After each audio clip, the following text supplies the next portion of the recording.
Tero mie Russie combattu wala sa Bashar al-Assad be se ka kɛlɛ cogo min na ka Russie ka soldat faga fo kana se sɔrɔ ka Bashar al-Assad gɛn ka bɔ fanga la kana place ta Poutine y'o de Russie o tero kelen mun ye américain kɛlɛ Irak fo ka se sɔrɔ américain ka soldat ka pendant 5 ans abiga américain ka militaire faga cogo min na ibna i ka fɔ Trump ye o tero kelen de Russie ka a féliciter ka tila ka bonya da kan o b'a yira ka fɔ ko alu ka soldat su u m'olu respecter o kelen no Macron fana y'a Russie o cogoya kelen de la o bɛ mun yira n'a ka fɔ ko nu magu t'a la k'i ye tero ye nu magu t'a la k'i ye min ye don min na ni t'u ka intérêt servi dɔrɔn u bɛ tɔgɔ bɛɛ da i la i bɛ kɛ tero ye i bɛ kɛ djihadiste ye i bɛ kɛ fɛn nation bɛɛ ye an b'a ye k'a fɔ u y'a ko ka jɛ sisan k'a ka tero finiw bɔ a la ka karavati ni costume don a la k'a jɛya k'a kɛ homme présentable ye fo ka taa chef d'état ya da a ma occidentaux ka méthode ye nin de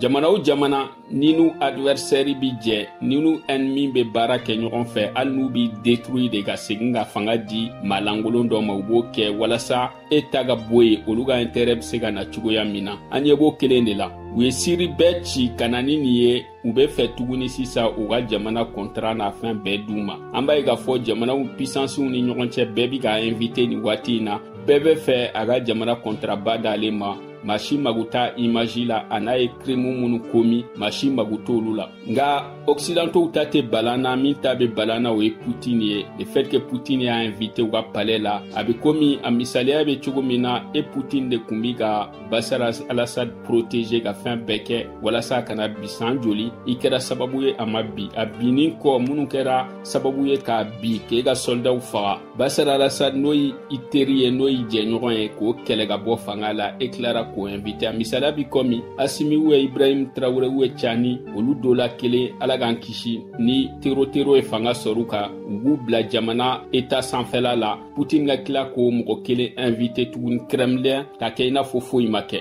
i b'a ye u bɛ ka Syrie wajibiya k'i détacher ka bɔ a ka partenaire kɔrɔ bɛɛ la n'o ye Iran ni Hezbollah ninnu ye tout ça u bɛ ka Israël de favoriser hali bi baw u bina fara Syrie bina fara Israël de kan ka jamana tɔw kɛlɛ hali bi région kɔnɔna na nin mun yira na k'an ka chef d'état k'a dɔn k'a fɔ ko teri t'i la i n'a fɔ fɛn wɛrɛ t'i la jamana bɛɛ b'a ka intérêt de défend mais i k'a bila i hakili la k'a fɔ a kɛra occidentaux ye o a kɛra Russie ye a kɛra fɛn wɛrɛ ye i n'u mana collaborer cogo o cogo i hakili ka to a la k'a fɔ ko u ka intérêt u ɲɛ b'o fɔlɔ de la yanni u kɛ e ye u ka intérêt bi défend cogo min na u bɛ yiriwa cogo min na n'i dɛsɛra o la ou n'i dɛsɛra k'i yɛrɛ protéger ni bina don min na i bina ye k'a fɔ i bina don k'a fɔ ko i ennemi n'u bina ja i n'a fɔ u ne kun ka di cogoya min na bawo kɛlɛ bɛ diɲɛ jamana o jamana la n'i y'a bɛɛ la i b'a ye kɛlɛ kelen de b'a jamana bɛɛ la toujours occidentaux bɛ kɛlɛ ni bɛlɛw de wuli jamanaw la walasa ka dɔ renverser ka dɔ wɛrɛ bila nɔ la a tɛ dabɔ jamana ka taa ɲɛ mais a bɛ dabɔ jamana ressources u bɛ se k'u récupérer cogo min na o kɛlɛ de bɛ diɲɛ fan bɛɛ